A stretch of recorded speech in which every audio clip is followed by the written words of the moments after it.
Now, President Obama has asked Congress for $500 million to provide military training and equipment to rebel groups in Syria. The programme will be a huge boost to US involvement in the civil war. For more now, I'm joined by RT's Marina Portnaya live from Washington. Marina, good to see you. Well, can you tell us more then about Obama and what he's asking for? Well, as you mentioned, the Obama administration is requesting that lawmakers authorize $500 million that would be used to train and arm Syrian rebels. The White House claims that only appropriate vetted elements of the moderate opposition will be trained by the U.S. military and equipped with American weapons and ammunition. U.S. officials insist that the weapons would serve to help empower the Syrian people and help them push back against the government as well as the militant extremist group ISIS, which has been fighting to topple the government of Bashar Al-Assad since the civil war began more than 3 years ago. Is this likely to stabilize the situation in Syria?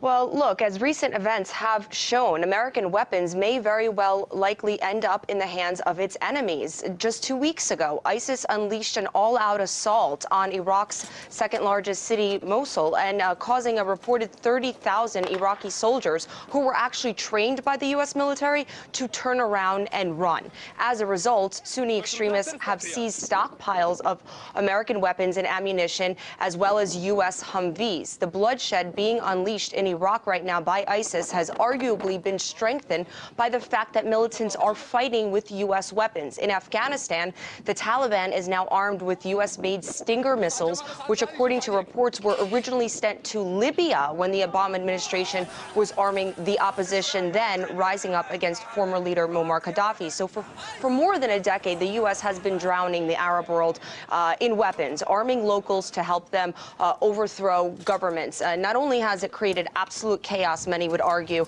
but it has also helped strengthen terrorist organizations because some of the U.S. weapons are ending up in their hands. Now, the devastating civil war in Syria is not disputed. Some 150,000 people have been killed in over 3 years. The international community does agree that something should be done, but the question is sending weapons to one side of the conflict, which includes terrorists, the best solution?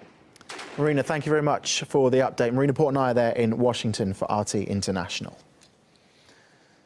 Now, the director of the Anti-War Answer Coalition, Brian Becker, says the US is not willing to lose its influence in the resource-rich region.